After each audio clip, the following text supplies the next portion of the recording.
We always say seat time is king, so sit on down and listen in to Motorsports Tech Talk with your hosts, Brian and Eric. Eric, how's it going? It's going pretty all right. How about you? Pretty good, pretty good. Another race coming up this weekend. That's always always a good thing. Mid Ohio. Nice. I think we talked about that last week. It's a great track, so looking forward to that. Car's mostly ready. Just have to a couple odds and ends, and yeah, it's basically set up the same as last time. So I'm just gonna wing it.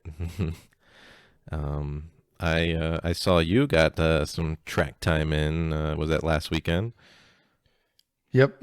Yeah. At Groton. Yes, sir. I did. That's a pretty sweet track. I love the layout. The surface could always be improved.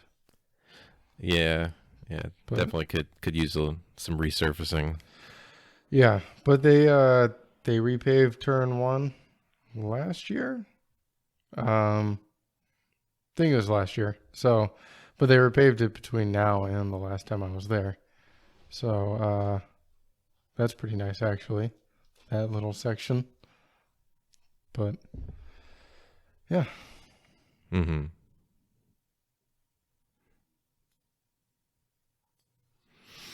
Yeah. I've only been there. I've only been there once so far, just for a track day. I know SCCA has some spec Miata races there, but I think it'd be an interesting track to race on. But I haven't experienced that yet. But it's a pretty interesting course. I mean, it has a jump. It has some crazy kind of off camber corners. It's got some nice blind corners and pretty long straight and everything. And then the cherry on top is you can't leave the track if the track's hot, so because there's no bridge. Yeah. Yeah, that is a something, I guess. Yeah, the entire paddock is inside the track. So yeah, you have to cross, start, finish, parallel to the line. Get on and off. Yep. Yeah, I remember because I think they had like a 24-hour race there or something, right? I remember you and some buddies were thinking of doing it or did it, or I forget exactly what happened there. Yeah, so they canceled it, but Groton was gonna have their first endurance race there last year, and it was gonna be like a 7 and a 7, I think, or something like that. But so it was 2 days, and that's really out. But they canceled it because COVID, and I actually sent them a message earlier this year, and they said they are not doing it this year. So that's a unfortunate thing. Just died. Yeah, because it'd be interesting because I'm sure they would have to have mandatory caution periods. I think that was in the rules, something in order for people to be able to leave the track to get fuel or food or anything. Nope. It's a commitment. You and your team, you're in. 7 hours and go. Yeah, I think it would be better if you weren't allowed out. It's part of the endurance. Yeah, man. So this is a team effort. Everybody's got to endure. That'd be hilarious. But yeah, I mean, but there was last weekend. There was some other racing that happened. I was planning. We were planning originally to do some kind of Champcar Championship coverage, but it kind of fell off the radar a little bit. But it kind of snuck up on us. But we followed the event, and Champcar, it's great for racing. It's also great for drama. I think it's definitely one of its. I mean, all racing there's a lot of drama in racing. I mean, there was some F1 drama that we'll talk about later as well. But yeah, there was some quite a big drama this year. Mm-hmm. So yeah, we thought we'd get into that. Yeah. What happened? Yeah, so uh, the Tuttle Motorsports team won both days with, I believe, the 108 car. Um, the first day, I believe there were several protests, one of which, uh, one of which was their kind of cardboard. Well, they said cardboard tonneau cover, but I think it was made out of like aluminite or whatever, which is what grid life people and everything use to make splitters. Mm-hmm.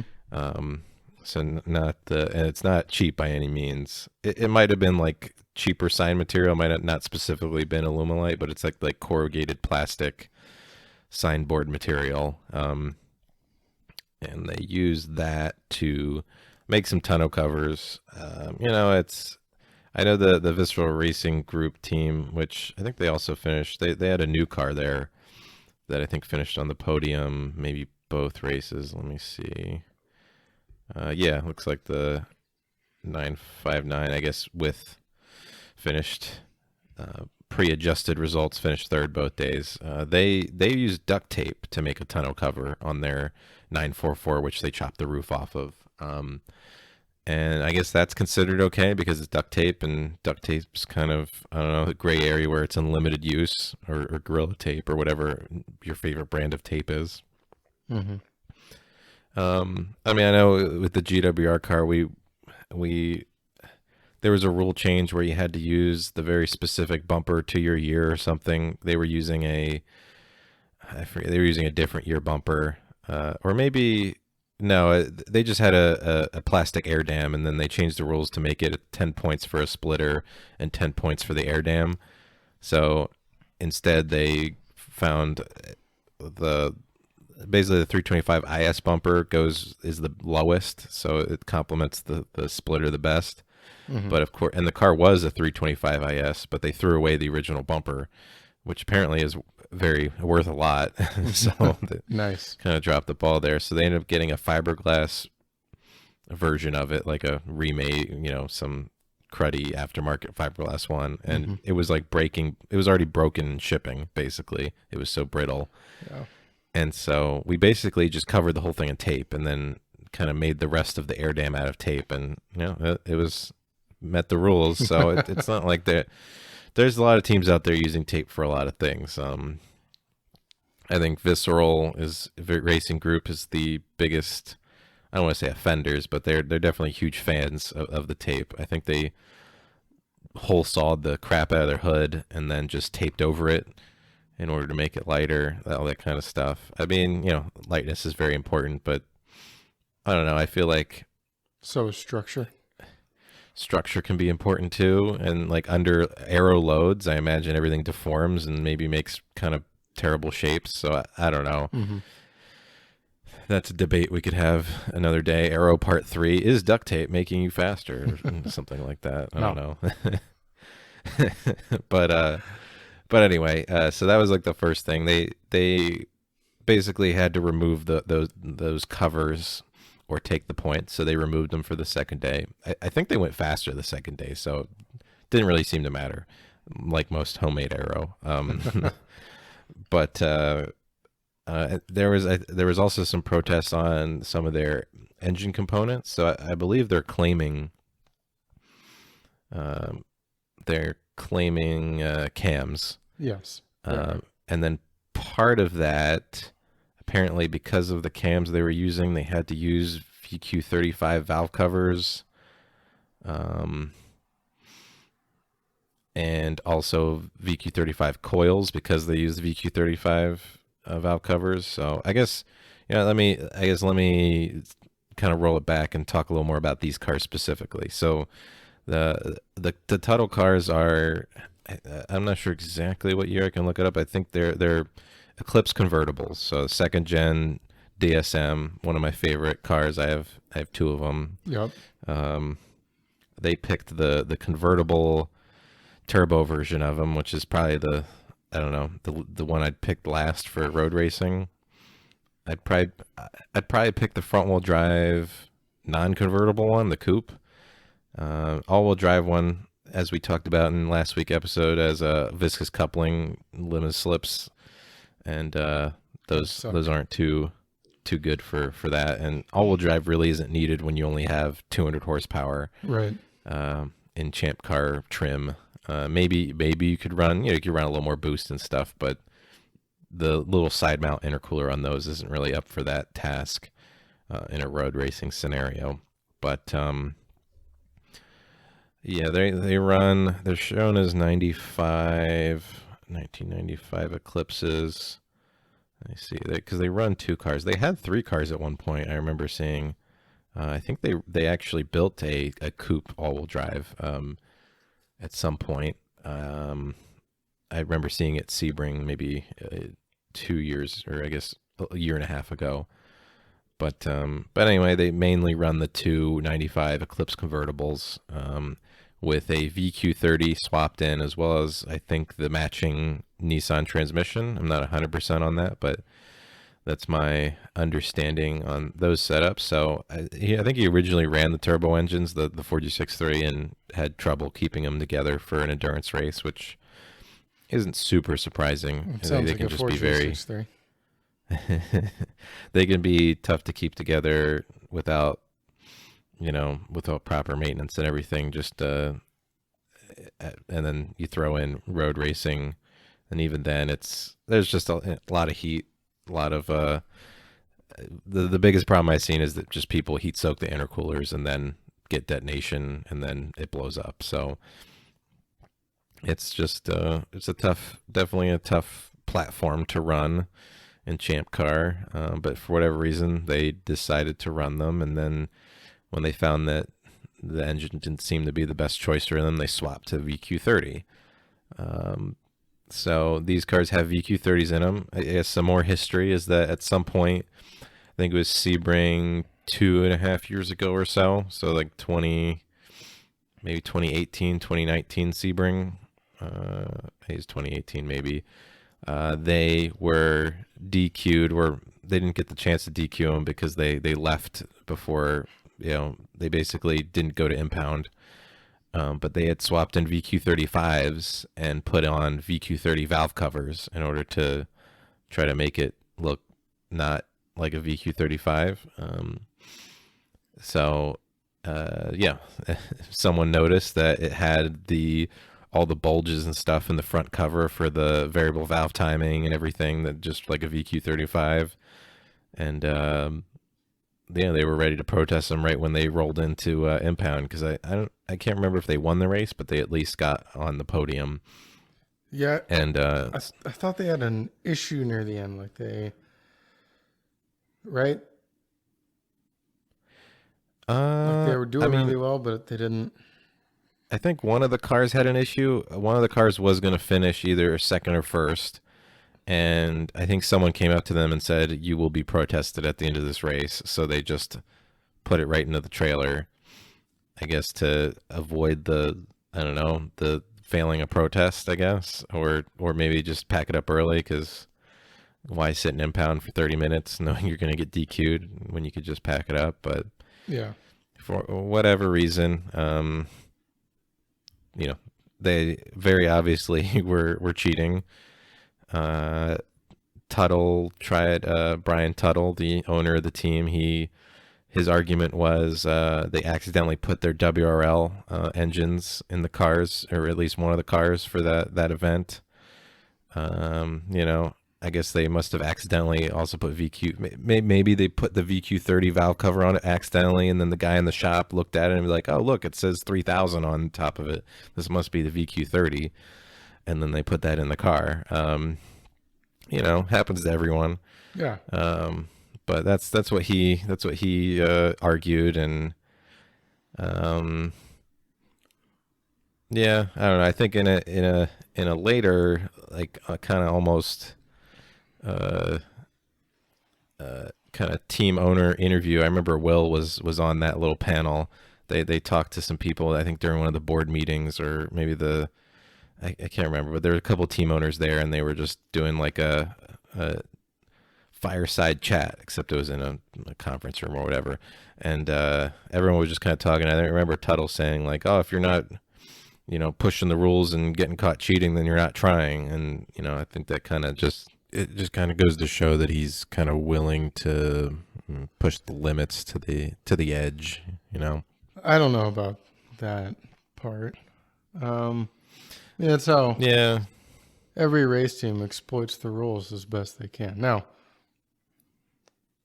I'm saying this because that's generally what that phrase means, right? If you're not cheating, you're not trying. I'm not referring to doing something silly like claiming you put the wrong valve cover on an engine and threw that in the wrong car on accident. But you know, I feel like that's if you're not cheating, you're not trying is a very race attitude in general. So I'm not sure I'd shame him for that, you know. Yeah. I mean, yeah, definitely pushing the rules to their limit is very it's very common in racing, and you know, and you see it in F1, you see it in amateur racing, you see it everywhere, and yeah, no, I think it's definitely good to push the rules as far as you can, look at the wording and see what you can try to get away with outside of just blatant cheating. In this case, I mean, it's claiming one engine. Yes. It was claiming one engine when it was another one, so that's not really pushing the rules. That's just more on the blatant cheating side of things. But you know, he rectified it by, you know, putting the correct engines in it, and then there wasn't really much drama surrounding those cars for a while. They do a lot of races. They come to a lot of events. They bring a couple cars, and so I mean, you know, everyone's always looking for bigger car counts and everything, and I don't really feel the need to hold super big vendettas. It's just more keep an eye out on them, you know, if they cheated once, and make sure they keep them honest the next time. Have a little more scrutiny. So I don't think it was unreasonable to then have kind of a bit more scrutiny at this event. So I guess a little more background on the way Champcar's championship works out is basically throughout the season, you take your two top finishes, and then that combines for I believe it's your two top finishes, and I think you need 5 races to qualify. Basically, you need to do 5 races, so that could be 2 doubles, or you know, six. That could be 6 race weekends where there's 2 races per event per weekend, and then you take your 2 top finishes and add them together, and that gives you your you know, the lowest score wins kind of golf style qualification for the championship. So there's going to be a lot of teams that are tied at 2 points, and then from there the tiebreaker is the number of events you've done. So yeah, that solves the kind of qualifying order, and then the actual championship itself is I believe combines those. They might have, I can't remember if they changed it to winner take all this year. Actually, let me look that up while we're talking about it. But it's either this year or next year. It's now winner take all. I think it's winner take all now. But basically by that, so basically qualifying really just sets the grid, which, you know, in an endurance race isn't super important. But of course you have to qualify for the championship as well. But then finally the actual championship, I believe, is winner take all. So it's let's see, 1 point per finishing position will be awarded to all competing teams. For example, 1 point for first, second, 2 points for second, etc. Points will be calculated based on the top 2 finishes for each team. All other finishes will be dropped.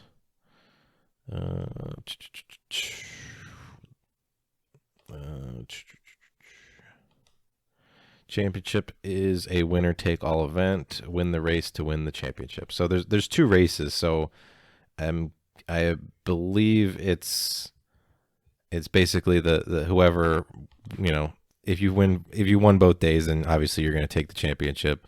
If you won day 1 and got second day 2, and then another team got second on day 1 and first on day 2, I think then it comes down to your kind of qualification points, or Uh, I don't know exactly how they break the tiebreaker, but ultimately it comes down to just whoever finishes the best on that weekend. So Tuttle won the 108 car won the first day, and then also won the second day.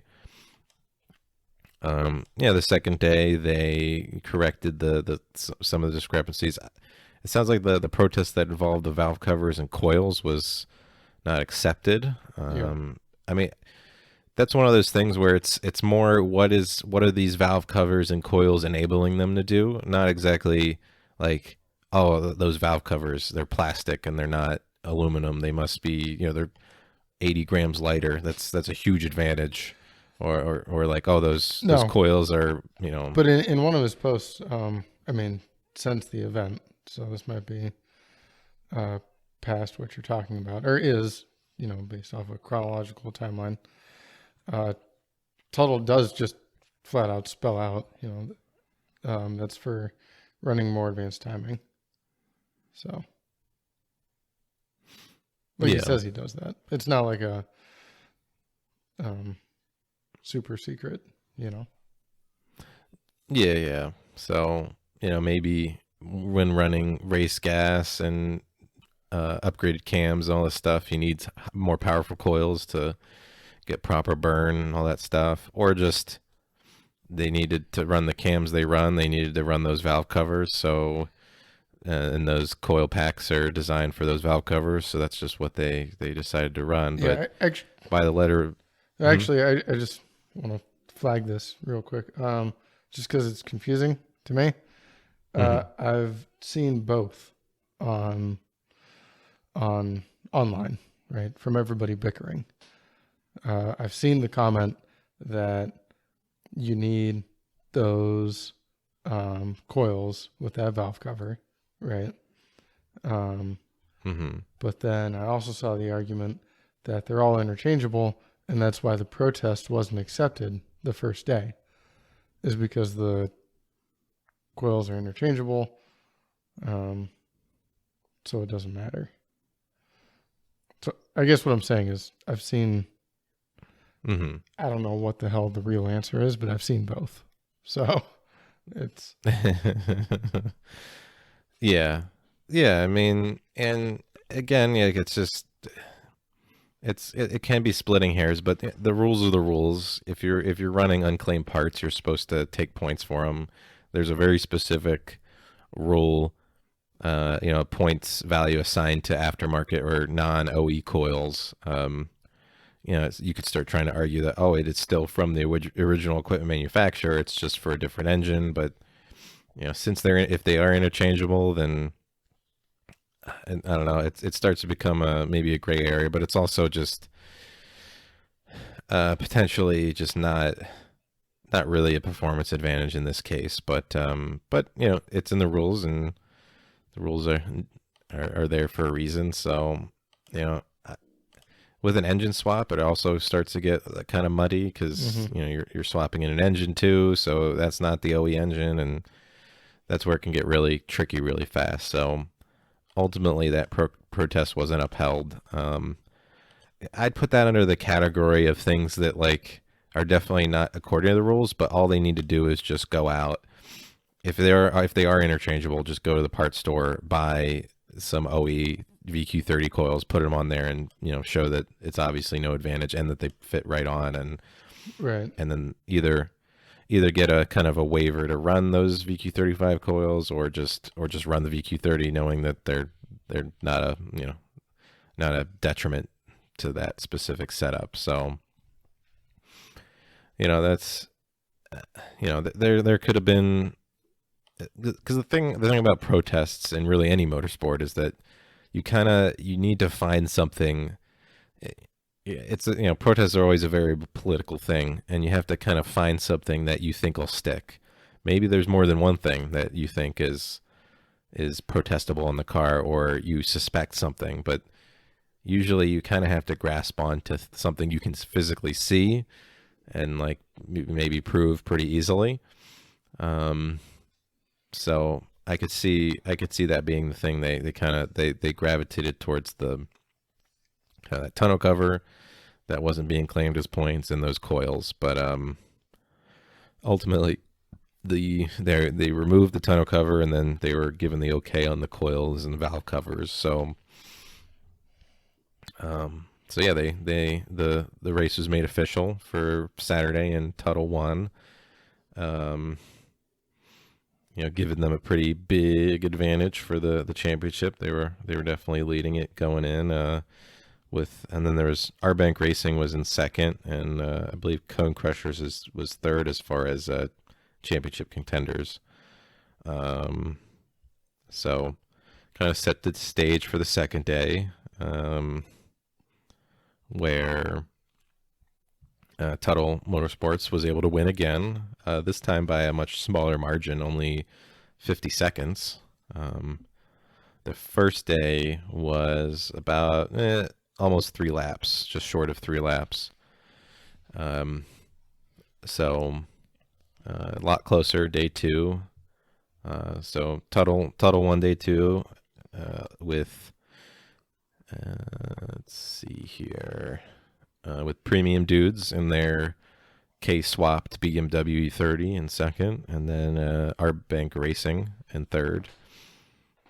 And then the other Tuttle Motorsports car, the 107 car, got fourth. As far as championship contenders, the Visceral Racing Group new car was in there third both days, but they weren't a contender since it's a new build. So their other car was there, but didn't finish as well. But yeah, so Tuttle wins again. Go to impound. Apparently, the first day was like an hour and a half, and I think the second day was another really long impound, which that can be frustrating as a competitor, but especially when it's a championship race, I think there definitely should be some more scrutiny there. So the main protest that was filed on Sunday was for fuel capacity. I think several competitors had noticed them putting in like 4 full jugs. I think in one case someone mentioned like a small amount of a 5th jug during a refuel stop, and they're using Hunsaker jugs, and a lot of times they can very easily hold 5 gallons. You can easily push them to 5.5, and they'll still have some kind of extra capacity up top still. So depending on how full they were, I mean maybe they only fill their jugs up to 4 gallons, and they were only putting in 16 gallons or whatever. Like that could be the case, but so it's not definitive proof that they were over capacity on their fuel system. But it definitely raises some flags, because it could be that they're putting 5.5 gallons in there, and people using Hunsaker jugs can probably look at the fuel level and kind of get an idea based on when they go to the fuel pump at the gas station how much they fill it up to and where the level is. They should be pretty consistent through the different jugs. So I'm sure the people who saw had an idea of how much was in those jugs when they went to fill it. So based on that, it looked like maybe it could be over 20 gallons, which for that car, again, this was another point of contention, exactly what the capacity should be for those cars. I think ultimately 15.9 was used. 16.9. Or no, 16.9. 15.9. I should know this as a DSM guy. I think the difference is front wheel drive to all wheel drive. Since you have that drive shaft and everything going through, the saddle tank's a little bit smaller, I believe, on the all wheel drive. So that's my guess. It could also be a convertible thing. But that's something I would have to look into more. Fuel capacity isn't something I really ever looked up on the DSMs, but knowing that there's the convertible, the all-wheel drive, the turbo, non-turbo, it could be a difference between kind of, my guess is either convertible and non-convertible, or between all-wheel drive and non-all-wheel drive. But since these were front-wheel drive, I could see it being the larger capacity for that year, but I'm not 100% sure. But ultimately, the larger was used since you could fit that tank, supposedly, to all the DSMs. My guess is you can't, but most likely the bigger tank was fitted to the cars they had, is from based on what I've seen on the underbody of those cars from sitting under mine instead of driving it most of the time. Um, but anyway, so 16.9 was the quoted spec. In Champcar, you're allowed to go plus 2 gallons over when you add a fuel cell, which is what they did. The thing is that mainly the plus 2 is mainly put in there to allow kind of more standard sized fuel cells to be added. Because a lot of times fuel cells come in, it's like 18, 22, 25, or 26 gallon sizes. So, if your fuel capacity is specifically 16.9, that's kind of a weird size, then you could just get the 18 gallon and you'd be okay by the rules. But of course, I imagine wanting to get every last gallon out of the car because it can definitely be an advantage, especially in Champ Car's rules, which we'll talk about a little bit in a second here. But most likely they picked the larger, either 20 or 22 gallon, and then used either displacement blocks or those little plastic balls in order to reduce the capacity down to the rule limit. So I believe the before the protest was kind of accepted, they did take a measuring tape to the fuel cell to see theoretically how big it could be, and it was, I think, it could have been the 22 gallon just based on the outside dimensions. So it wasn't like just going into it blind. People see them put too many jugs in, that kind of thing. It was, they did everything they could to try to vet the process before doing an actual fuel pump out and then fill. Okay, so you're saying they measured it at impound. Yeah. Yeah, is my understanding. Okay. So the base size of the fuel cell could have been bigger than what was allowed in the rules. So now it's more, the protest is more testing whether or not they actually have those displacement balls or blocks in there, or the right amount. And so ultimately they did do a fuel pump out and then filled and did a volume check, and I believe the result was 20.5 gallons, which is 1.6 above the rules allowed maximum. And one thing to note, that this was with the filler neck removed and everything, so this was just testing the fuel cell capacity, because in Champ Car you can have a half-gallon surge tank, which you don't really fill. Like, I think that's one thing people get confused about when, like, if you're doing a pump out, I guess it depends on where you're pumping it out from. If you're using like an external pump or something, that's one thing. But I guess if you're doing a pump out with the actual fuel pump and then just taking a line off maybe from the fuel rail or something and emptying that into a jug, once that empties and you go to refill the tank, you're not going to refill that surge tank until you turn on your lift pumps, basically, that fill that surge tank. So always claiming that as an extra half gallon, like, it definitely effectively is a half gallon, I'd say, when you first fill the car. But if you were to completely empty that, unless you turn on your fuel pump, which would require you to basically, remove all the fuel jugs from the pit lane area, put them over the wall, close the fuel cap, and then turn the car on, turn it back off, and then come back out and top it off. I mean, you're not really using if that. you're being rule wise, right? But the driver's allowed to stay in the car right now for fueling, right? Mm-hmm. That's not that. Yeah. So theoretically, I mean, the car's supposed to be off, but you could have a secondary power source, little 9-volt, but, well, put a couple of them together, right? 12-volt. You know where I'm going. You just get a little battery pack. Yeah. The driver could actually turn that on without turning on the rest of the car, right? So I guess what I'm getting at is it would be easy to do this. It's just what I'm saying. Yes. Like, it's not, I'm not saying it's okay with the rules, or I'm not telling anyone to do it, but with everything we've seen in Chump Car, it wouldn't be surprising if we saw someone doing that, right? I guess. Yeah, no, I agree.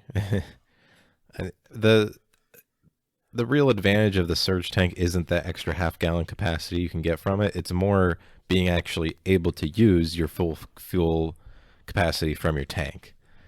So I think people talk too much about that half gallon, but I guess you can factor it into the system if you were calculating or trying to measure the total system capacity. It would be included there, but in just a normal like drain and pump out or drain and fill of the fuel cell situation, it's not really included.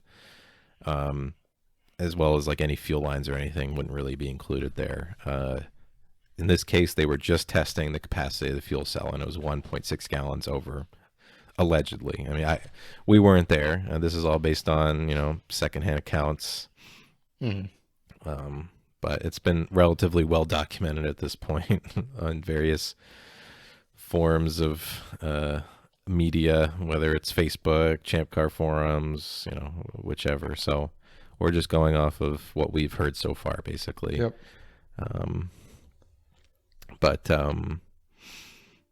Yeah, so they were found to have 1.6, which, the next thing people started arguing was, oh, well, that's not really that big of an advantage. But in Champ Car, driver stints are limited to 2 hours. And so basically that means if you can go 2 hours in your car, especially in an 8-hour race, which was the race length for the Saturday race, it was 7 hours on day 2.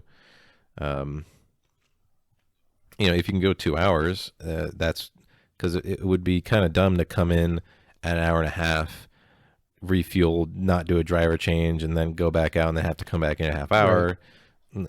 I mean, otherwise, what most teams do that can't make 2 hours is you just come in, before 2 hours and do your driver change and your fueling. Yeah, I guess really the big thing is that it's a huge advantage.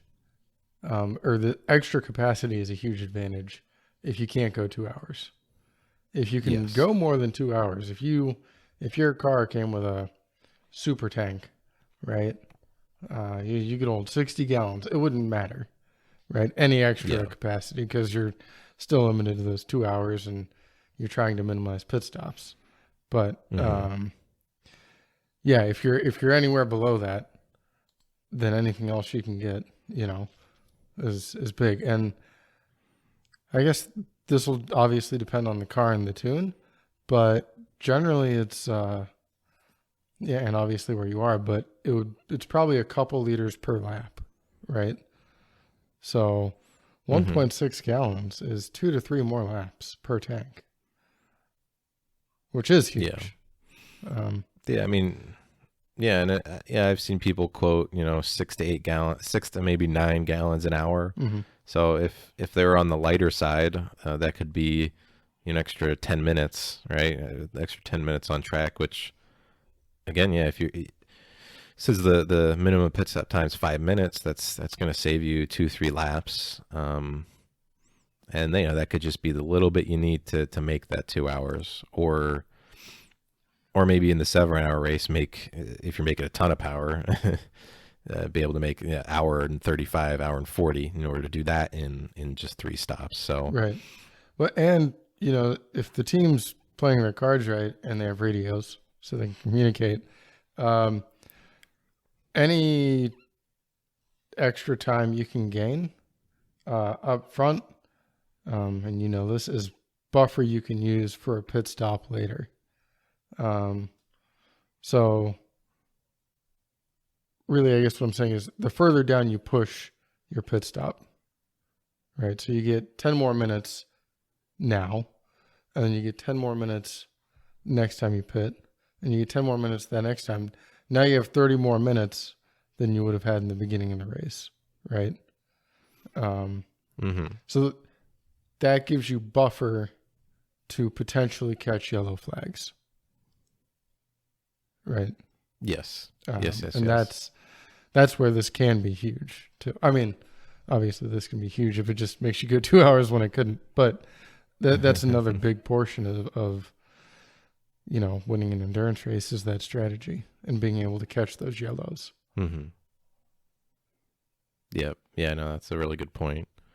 So, So yeah, it's definitely more than anything we've discussed so far, the coils or the tonneau covers or anything. I think this is actually definitely the biggest advantage Hmm. of those things. So, uh, so yeah, I mean, ultimately the rule says specifically for fuel cell capacity, it can only be +2. They were plus, 3.6 on stock capacity. So, I don't think there's really much arguing there that, I guess the only thing you could argue is the method. If I don't know how accurately they were measuring, if it was just using the markings on the jugs or Yeah. anything like that, or From the picture, I saw some pictures, and it looks like they were just looking at the markings on the jugs. Um, that being said, when you're 1.6 gallons over, it's not like you're gonna miss that. it's still, yeah, it's still a lot. But And again, like, did they pump out every last drop from the cell before they filled it? And did they fill it to the very tippity top? mhm. Like, it's just, yeah, there's definitely room to try to argue or protest the actual method. I wasn't there. Um, that's why if I was a team owner in that case, I would definitely be watching it very specifically and very cautiously and just making sure everything's done accurately. But assuming it was at least within a half gallon tolerance, it's still at least a gallon, Plus or minus a half a you know. gallon is 1 gallon difference. Yeah, I mean, if I can regale you with a story, right? Um, as you know, and as if anybody's a habitual listener, they would know. I worked for a race team, right? So, pointing out some of the differences between a pro series and Champcar, um, and then going through the process of what happens. I guess I'd like to start with just a visual difference. And again, as you've already said, we've only read things online. Neither of us were there, and I was looking at pictures of impound. Um, that being said, Champcar is trying to make their image more professional. So I think this would be a hopeful note. Um, First off, if you're doing a pump out, no one was in fire safety gear. Personally, I hate wearing it. Right? It sucks. Um, Hmm. we went to impound for a fuel capacity issue on one of our races, and I was there for probably 5 hours in a hot California day. It sucks. I know it sucks.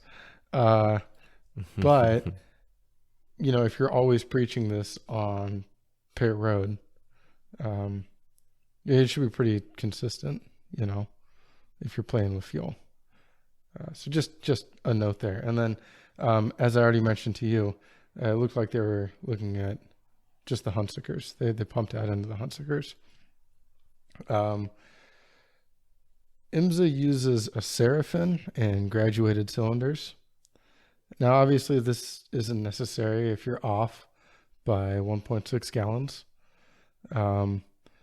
But we all remember what was a couple years ago when, what's their name's car was disqualified. the the Keating Motorsport Ford GT. Yep, for a couple hundred milliliters. You need nice equipment like this. So if you're trying to be a nice organization, maybe look at that, or just determine what your members care about. Right?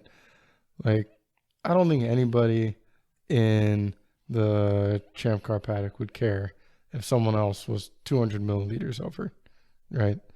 So if nobody cares, maybe you Hmm. don't need fancy measuring equipment. But how much do they care about? 500 milliliters, maybe. That's half a liter. That's decent, depending on how long the race is. That's, and how long you can go. I don't know, 3 more liters over the course of the whole race. But the measurement, their method of measurement looked a little silly to me. And then something I want to verify with you, the plus 2 gallons, that's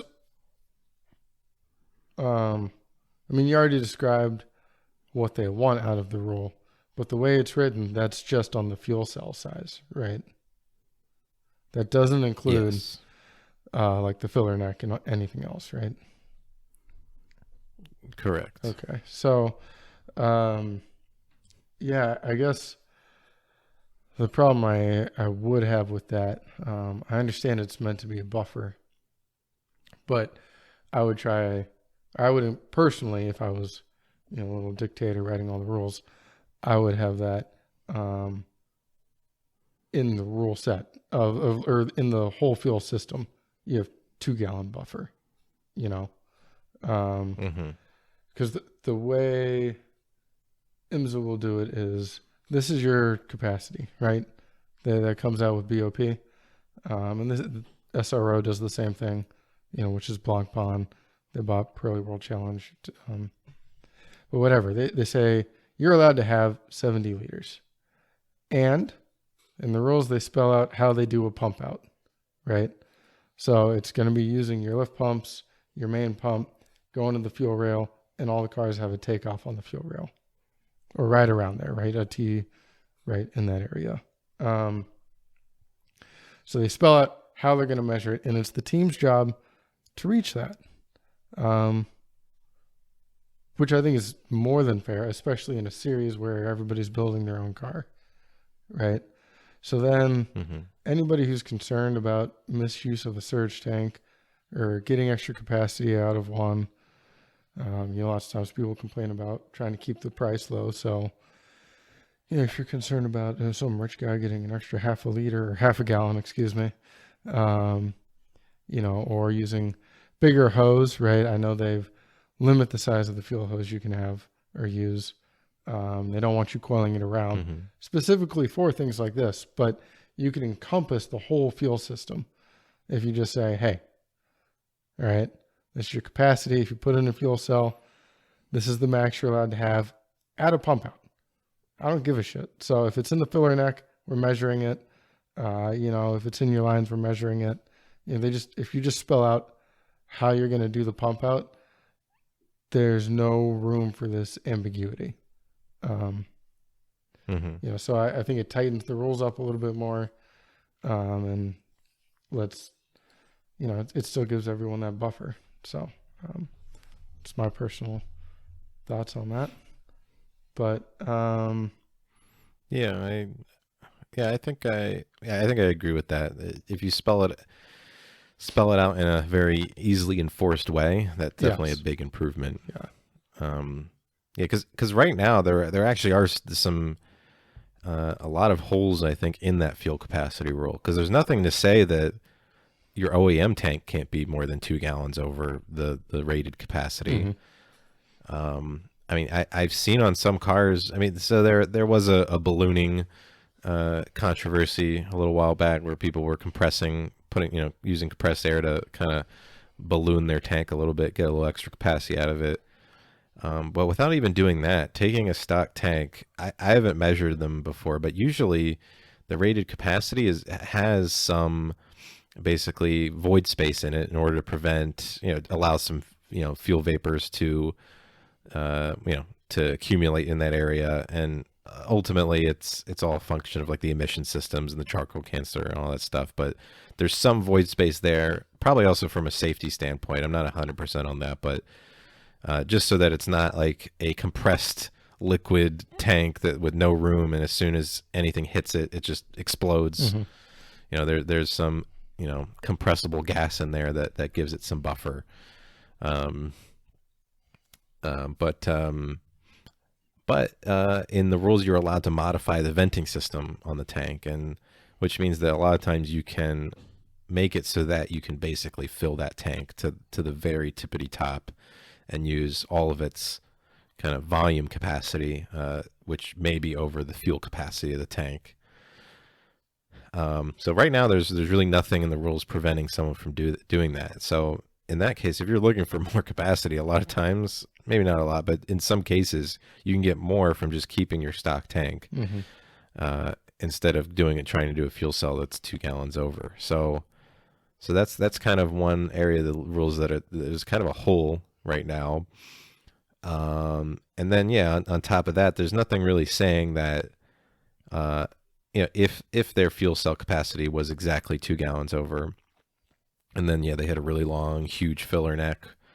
I mean, the filler neck size is determined by the rules. It can't be over 3 inches, and there is a rule in there that says it needs to go directly from termination points in a direct manner. It can't be like coiled up or anything like that. But just looking at that rule and knowing that you can fudge things around, like it's the rule specifically says the termination points. What's to stop you from making those termination points? Like say, oh, I'm going to put my fill point on the opposite side. Yeah, all the way on this opposite side. I'm going to buy a fuel cell that has the filler neck on this side. Yep. Oh, well, I'm making a direct, connection line of sight to that point, but because I moved it all the way over here, then now my filler neck's 4 feet long. So there's really nothing stopping that based on the current wording of the rules. There's the spirit of the rules and there's the wording. People can start to argue, but when comes time to actually give people disqualifications, I think the rules need to really be violating kind of the letter of the rule. I feel like for that to be justified, or at least to avoid a lot of controversy. Right. I mean, I understand the spirit of the rules, but I don't think they're that enforceable.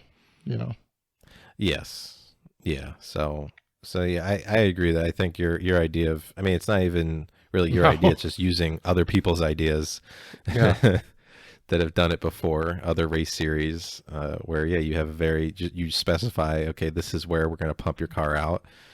So please have this fitting installed in relatively, roughly this location. And, when the time comes, we will fill your system and then we will pump out every last drop and weigh it. And, that's that's the amount of fuel that you used or your system's capacity is. So I think that would be a good change to do. But yeah, it would create a little more work for people to do. But people are already doing a ton of work to add aero and engine mods and all this stuff. What's another little bit of time to add one of those fittings that are relatively available, because other series will use them to take fuel samples or other cases. Add a little T in there. Sure. I mean, you wouldn't even really need to use a fancy race one. They could specify a fucking T-handle valve just in line with your, I mean, it doesn't need to be crazy. Yeah. So. Yeah, exactly. So, it's, I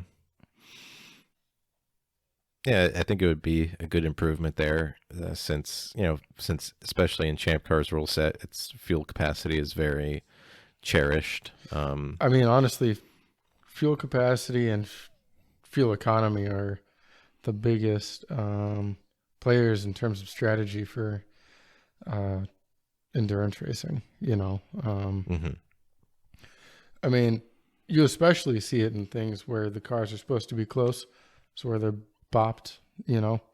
I mean, strategy is what's always, coming out when you watch a GTD race. You'll see fuel strategy help out teams a lot. I mean, Corvettes have won quite a few races just on strategy, right? And that's fueling strategy and giving yourself that buffer I mentioned to catch a yellow. And so where the cars are very close, I think that makes a big difference. And, here, I think it makes a huge difference. Maybe not quite as much as it does in the other series, just because you have a minimum pit stop time if you take fuel. So it should be making everyone sort of hedge their strategy on the same end. And there's going to be a minimum time. So you're not going to get a huge benefit from, maybe being able to do a quick stop. You know what I mean? Yeah. Like taking a little splash of fuel or whatever. But I think it's still huge, I mean, yeah, when you have a car that wins, you said the Tuttle won by 50 seconds the last day? Yeah. Yeah, I mean, so, that really is one yellow, right? Mm-hmm. Yeah. So. Yeah, and winning by 3 laps the first day. Now I'm not sure if they were able to go 2 hours, but if it allowed them to not have to do 5 stops instead of 4, or 4 stops instead of 3, or 3 instead of 4, or 4 instead of 5, like if they saved a full stop, that could have been the difference there too. Although Road America being a pretty long track, I think you'd only really lose around 2 laps, a little over 2 laps. So, but it would make it a lot closer. But it's also got one of the longest pit roads, doesn't it? Like besides, it does. Yeah. It does. So that's assuming you're following pit speed. Yeah, trimming those down is a huge advantage at Road America. Yeah. So yeah, I mean, but also, I mean, just to make sure we're covering kind of both sides. So the Tuttle team, so what they talked about was, there's a couple different things that came out. One thing was that the displacement balls that they were using, maybe one or more, they were saying might have rubbed a hole through, and so now basically you'll be able to fill that ball up, so it still allows you to use that capacity. Yeah, and here's actually another good point, or a place to point out why I don't like the spirit of the rules. And I'm not saying I don't enjoy the spirit of the rules. I'm saying using that as an argument, right? Is because, if that did happen, that ball or those blocks, whatever they used, wouldn't be able to fill that quickly. So they wouldn't actually get the benefit of it in a live pit stop during a race, right? So if you are concerned about the spirit and the rules, and then this comes out, well, you should let it go, right? They were within the spirit of the rules, and they didn't get to take advantage of that cheat, so you should let it go. But it's still sort of ambiguous. But if you go back to that, this is how we're going to measure it. It's up to the team to make sure your equipment's working, right? Like those balls, if a hole rubbed in them, well, it's not their fault, or not the steward's fault, right? If you rubbed, a brake line and that went out, you would have lost the race, right? If you rubbed a tire, if you never changed your wheel bearings and one of those went out, right? When you make the rules just more set in stone or easily measurable, you can put everything on the team, I guess is what I'm saying.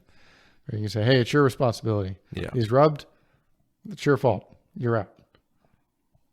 But as long as you're concerned about the spirit of the rules, you have to take all that into account. Yeah. Yeah. And yeah, so I agree with that. If that was the case, if it did rub through one or more, I imagine, my understanding is usually the standard size is half gallon. Maybe there's a 1.5 gallon one. So it could have been, different companies might make different sizes. I'm just familiar with the ATL ones. But if it was a 1 gallon one, then zero point 0.6 off now, that can be close to the measurement error of their Hunsaker fuel jug test. So you could be a lot closer then. And like you said, if it's just like a pinhole, and as you're filling up really quickly in a pit stop, you can't really take advantage of that little extra, that fuel that's entering that ball, then it's not really an advantage. But ultimately, if the rule says +2 and you're able to put more than that, then it's Right. you can't blame it on Champ Car or the protester or anything like that. It's on the team to make sure everything's running correctly and working correctly. Yeah. I mean, a part you could, failure.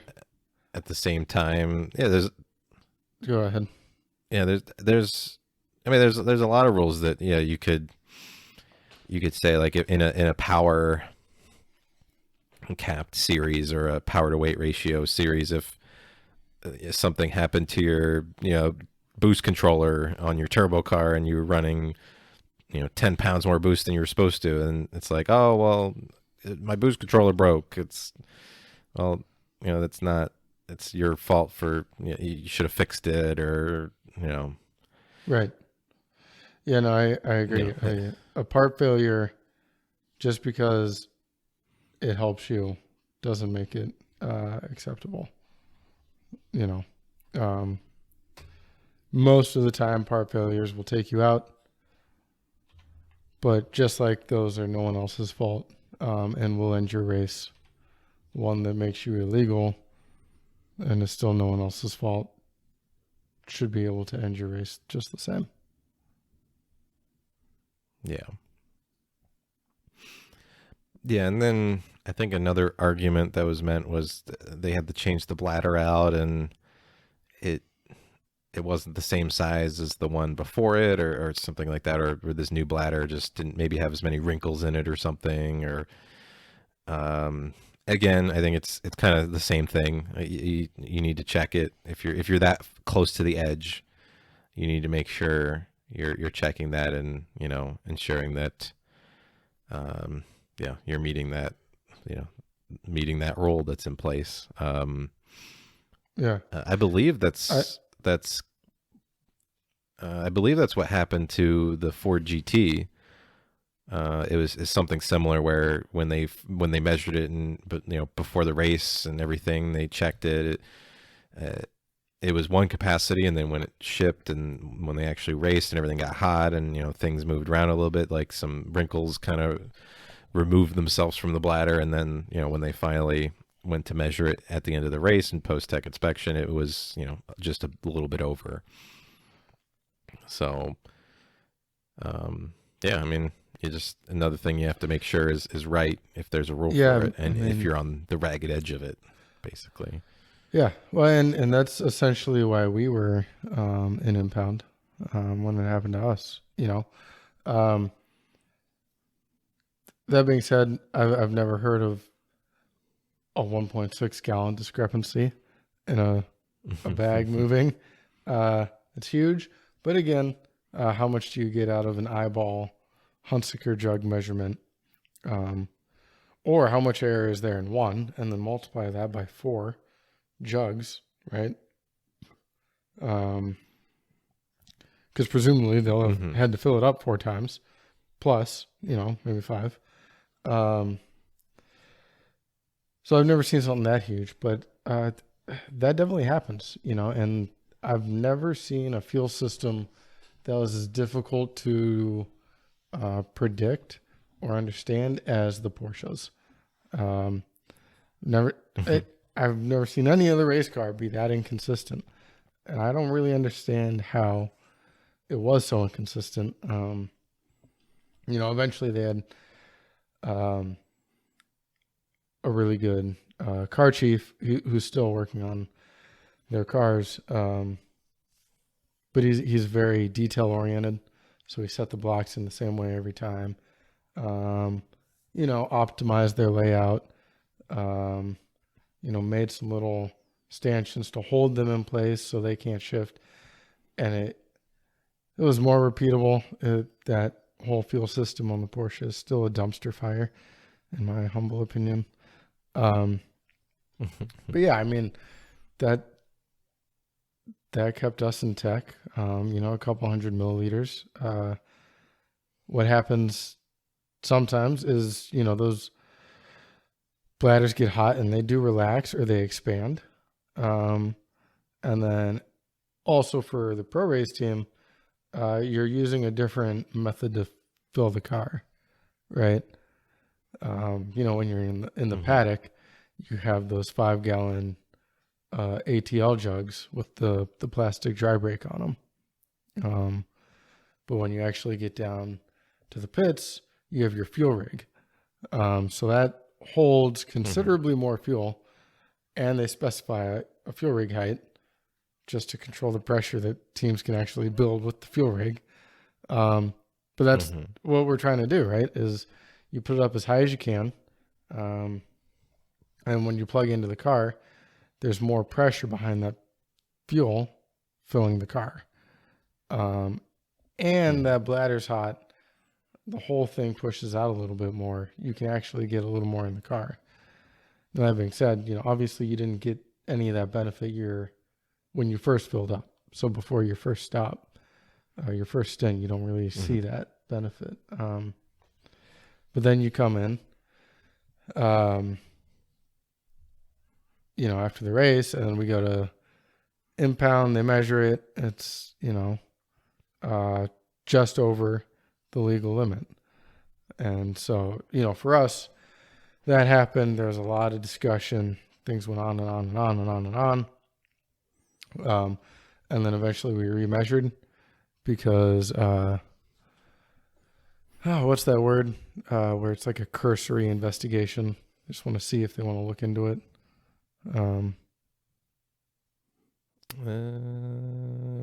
Appeal or something? No, that comes after.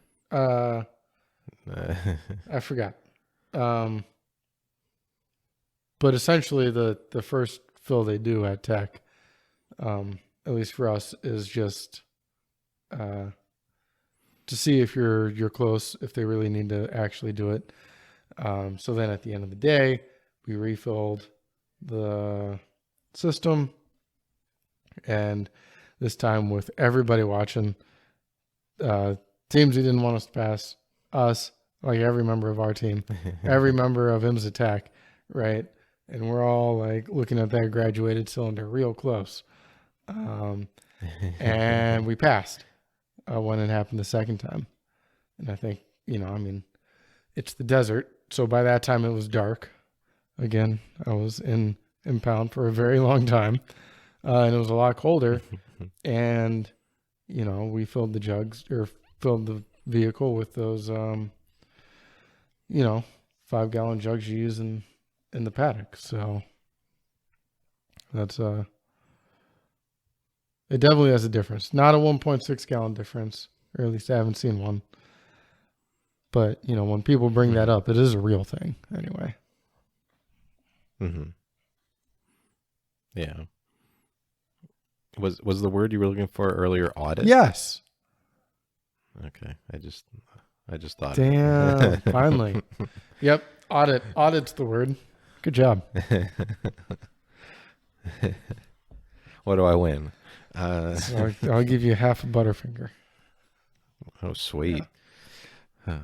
But yeah. So, end of the day, personally, I'm glad to see them enforcing the rules and doing due diligence and checking teams, especially at an event like the national championship. Right? It's ultimately the team that wins is going to be, really representing your series as a whole, and you want to make sure that they're meeting the rules, because if they're not, then it kind of puts I'm sure a sour taste in a lot of teams, mouth that did follow the rules and weren't able to win, or maybe lost because of some of those discrepancies. And obviously the teams that benefit most are the ones that are in second and third that move up.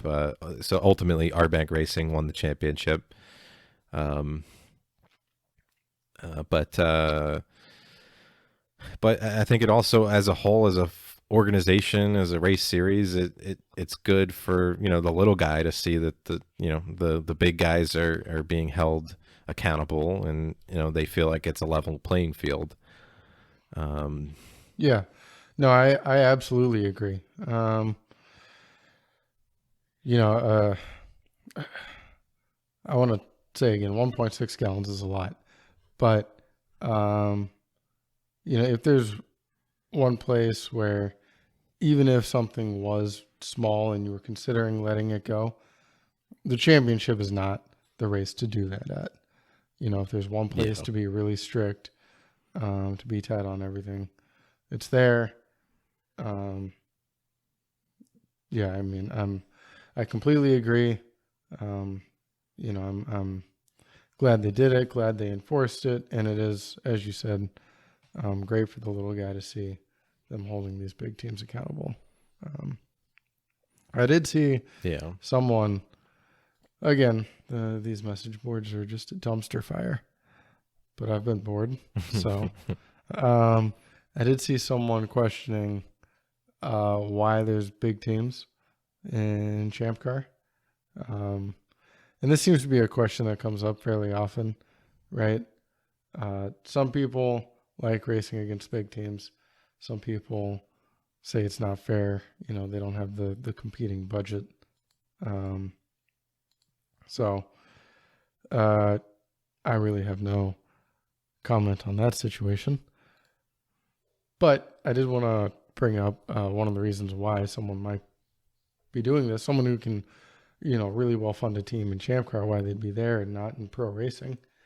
And this is something you and I have talked about a lot. And that's just really the cost change. Like, it's huge. I think people don't really understand how big it is until you go racing.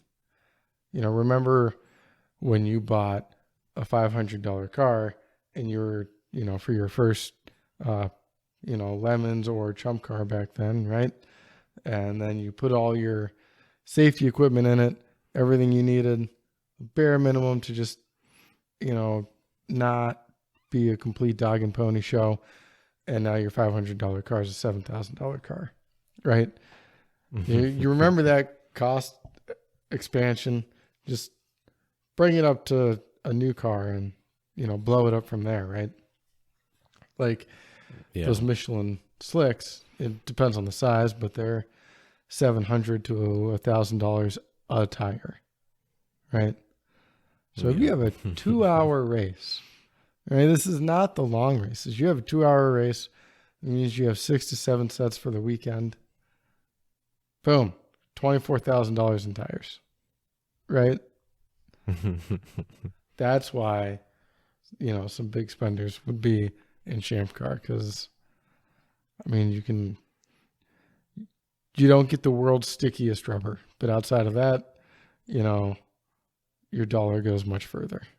So, yeah, and I mean, we've seen many teams, like Salins, they ultimately do end up, running faster cars and maybe faster series like AER, but they still have their Champcar cars that they bring, because it's racing's fun, and more racing for less money is fun. If anything, it lends more credibility to the race series that these big teams are willing, that feel like the organization is run well enough and it's serious enough for them to want to come spend, while less money, but still spend their money, racing and they want to try to win. And so I've never had any ill feelings towards those big teams, and only just if they start to try to bend the rules or blatantly cheat the rules. That's when I have the problem. But I would have the same problem with any team cheating the rules. So it doesn't matter how much money or how big your toter home is that you bring to the track or whichever. If anything, I think it's cool to try to beat these teams, showing up with all that fancy equipment and paid pit crews and all that stuff, and bring your car that you built in a 2-car garage, and with your buddies, and your crew is half your extended family and half just the people driving the car. So I don't know. It's yeah, that's not as much of like yeah, I'd rather, overall I think it doesn't really need to be added to this specific argument. Ultimately, this team didn't meet the rules. They got DQ'd, and I think I think it's overall a good a good thing that the rules are being enforced, because in the past there's been some, and we've talked a little bit about it before, just some controversies of maybe teams not meeting the rules, maybe out of ignorance, but again, it's it should be your responsibility to read and understand the rules, and any questions, ask them. Hmm. So yeah, ultimately in this case, that the rules, I meant they were DQ'd, and I think it's a fitting response. So all the other drama, that comes with it, that's, I guess, neither here nor there, but it's still fun to read. That's for sure. But overall, I think the right decision was made, and yeah, hopefully they can keep making the right decision in the future. Hmm. So yeah, yeah, I think we've said everything that really needs to be said on that topic. Yeah, quite a few times. I I guess think we beat that horse pretty dead. So so. I guess one other thing we wanted to talk about this episode was the F1 race last weekend at Imola. yeah, man. Uh, I mean, had great track, but you know, as you know, I was on track. I saw things after the race, but why don't you tell me what happened at the F1 race? yeah, so it was a wet race, so that's always exciting. Wet races always usually tend to, it can balance the field a little more, and then also just adds this drying track factor to it in this case, where it's doing the strategy of when do you put on the slick tires and that kind of thing. So it always makes for definitely some more interesting racing. So yeah, Hamilton was on pole, big surprise there, with Perez and Verstappen right behind him. And yeah, Verstappen was able to get in the lead right off the bat. And yeah, at that point, it was just kind of your typical F1 race. I mean, a lot of teams and cars slipping and sliding around and everything, um, but when it came time to switch to slicks, I forget if it was before or after, but Hamilton made a mistake and slid off the road, damaged his front wing, but he was able to get it going again. But Yeah, what a luck, fucking miracle for that guy that he didn't get stuck. yeah.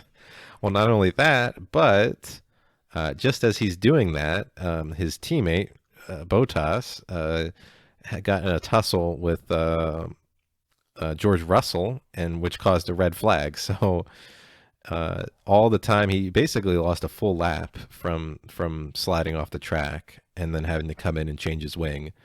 But because of the red flag, he was able to get that lap back and then also basically refile into the pack with fresh tires. Hmm. And yeah, so I mean, obviously overall it wasn't a big benefit to Mercedes because their second car got destroyed. Um, but I guess ultimately Verstappen ended up winning the race by quite a big margin. Hamilton was able to recover up to second, and then Lando Norris got third. But I guess the thing that most people were talking about, or at least a lot of people were talking about, was the George Russell Botas incident. And we just wanted to kind of talk a little bit about from a driver's perspective. And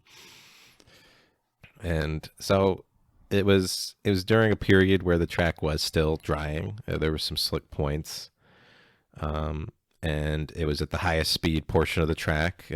George Russell had DRS and was passing Botas, which, I mean, is a little embarrassing for Botas already, having to fight a Williams in his Mercedes. He was definitely struggling that race. I don't know why he was struggling so much. He was in like eighth or ninth at the time. Yeah. And then this was Potentially it could have been Williams's first point scoring endeavor in several years. So because at the time Russell was in the points, so it made it that much more, I guess, disappointing to a lot of people. But basically, Russell's closing in on Botas at a pretty high rate of speed since he has DRS. And yeah, there's kind of a kink in the straight right before the first turn. I'm not sure if the kink is counted as a turn or not, but there's a kink, and Russell went to the outside of Botas just as this kink is approaching. So Botas, while holding the left side, it looked like he kind of moved right, but basically he just opened up the wheel a little bit to kind of move out, towards the middle of the track, basically from the inside towards the middle, and which pushed Russell towards the outside of that kink. Ultimately, he definitely left enough room. A lot of the slow motion analysis showed he left more than a car width. But because of that kind of, it's such a high rate of speed, right?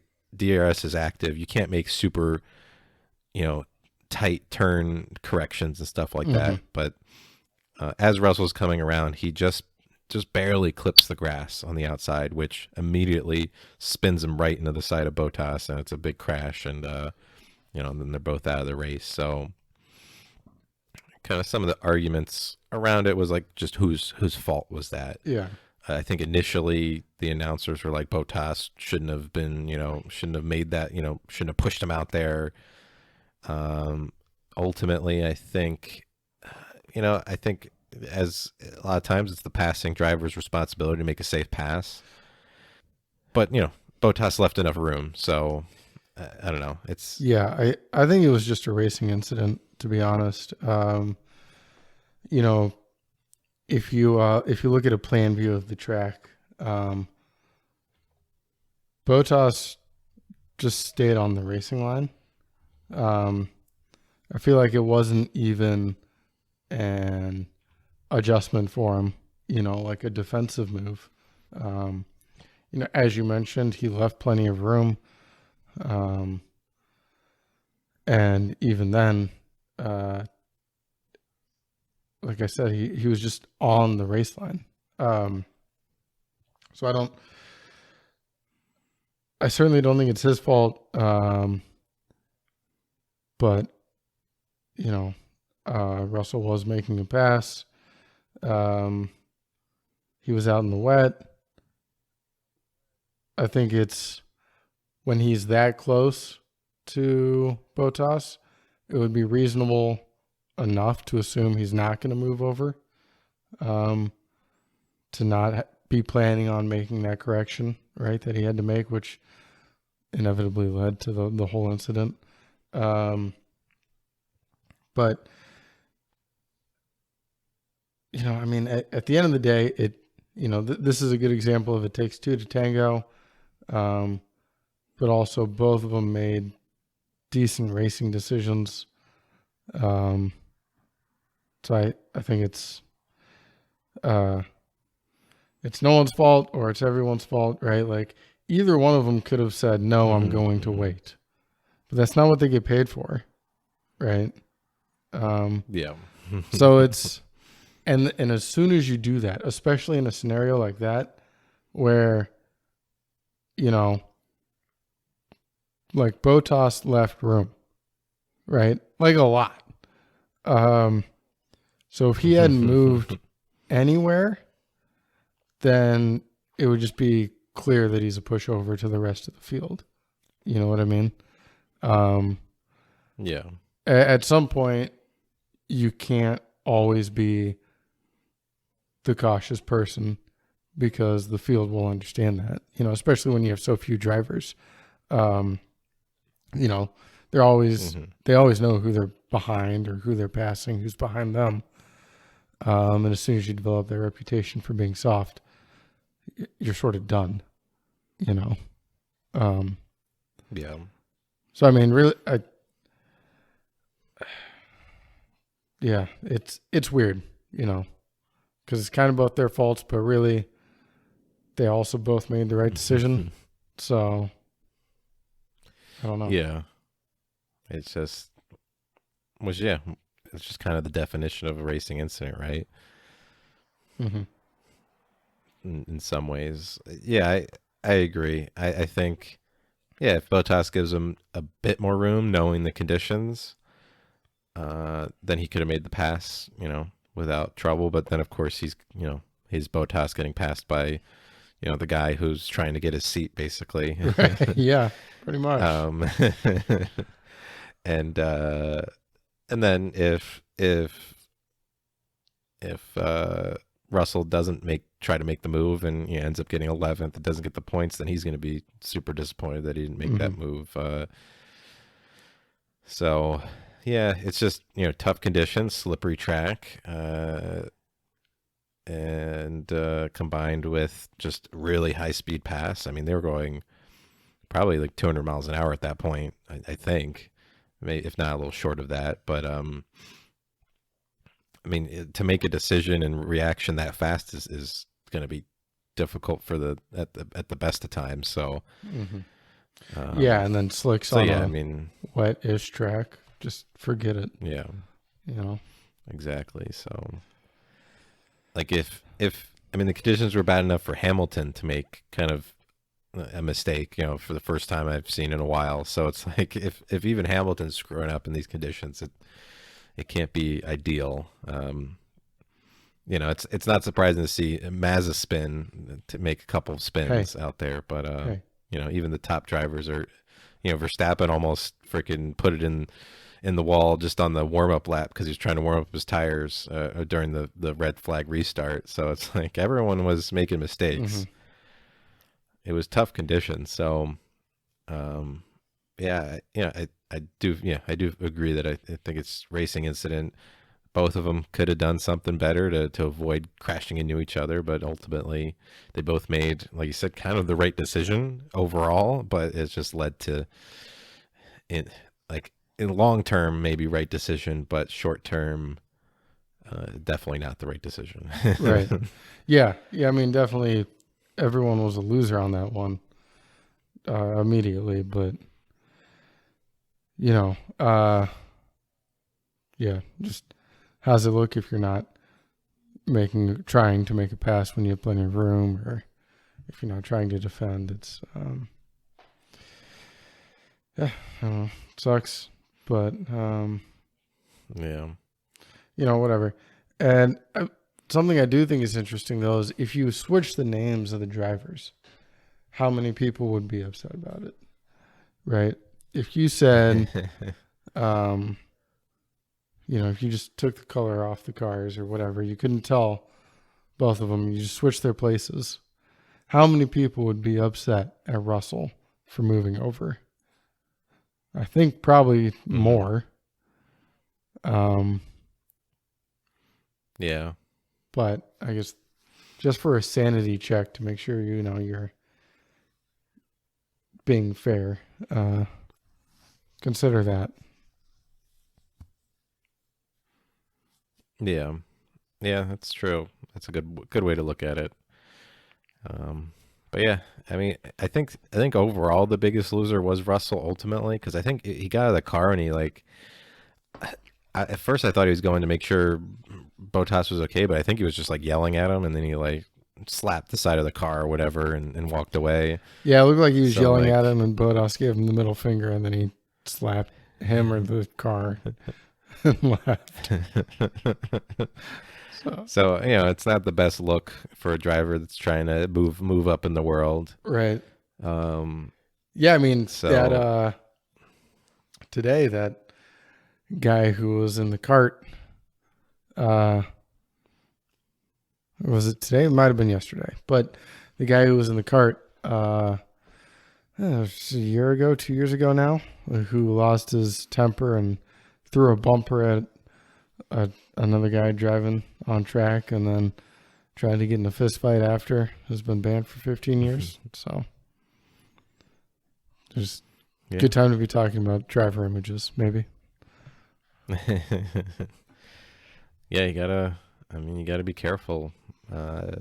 And even with the, talk about the Champcar disqualification, like some race series, if you get caught like that, they might, ban you for, multiple events or something like that, right? Hmm. Like, especially with the whole engine not being the right one thing. That one's a little more egregious. Yeah, but I Um, think especially a second thing after that first one, they'd be a little mhm. irritated, probably. Yeah, so it's, just because you're on track doesn't mean, the rules of the world don't apply to you or laws or anything like that. It's you can get really, it's easy to get really heated in these moments, but it's definitely it's good to just try to think it through before you go crazy on someone just because of a racing incident or something like that. But Right. not to say that Russell's reaction was super unwarranted or anything. I mean, obviously super high adrenaline. You just got in a crash, and by your eye, you think that he moved over on you, and you crashed because of it. And Oh yeah. I mean, you know, especially like, you're guesstimating they're doing about 200 miles an hour. Wrecking at that speed, you'll have some adrenaline going. It's. yeah, I think that reaction is totally understandable. The wrong answer, but I get it. Like yeah, holding yeah. nothing Maybe against him. maybe more work it out after the fact, right? Mhm. Like that's would be my best advice. But yeah, but I think ultimately, I think he apologized for everything. So but Boo. what internet apologies, whatever. Just give me no apology. uh, so that apology is just like, please don't cut my contract when I finally get that Mercedes offer. Right. Just, I'm sorry. Like, can I drive the car now? Yeah, I'm sure like any other team, if it was like Ferrari or something, it'd be like, screw you. Yeah. It's like, oh, uh, please, daddy, Mercedes daddy. Mr. Wolf, I'm sorry. I am very sorry. Uh, yeah, yeah, and I'm sure Russell's all pumped because he's thinking he's gonna get his first points of his career, or I guess not of his career, of his Williams career. Hmm. Um, and there's a lot on the line. He's passing his like main rival for the seat and all that. So it made it It's that much right. more heated. A lot of pressure, So right in that event. So, no, I get yeah, it. yeah. So, but I think that kind of does it for this episode. Um, uh, you know, as always, make sure to check us out on our social medias. We'll probably be this one will obviously be going up on this Wednesday, and maybe we'll also post it out to some of the Champcar areas, just to since it's a little specific to them this week. So Yeah. keep an eye out for that. But also directly, it's always, if you want the latest news and episode releases and all that, just go to our Facebook or Instagram at Motorsports Tech Talk. But once again, thanks again for sticking with us for this long, and we hope to talk to you guys again soon. See ya.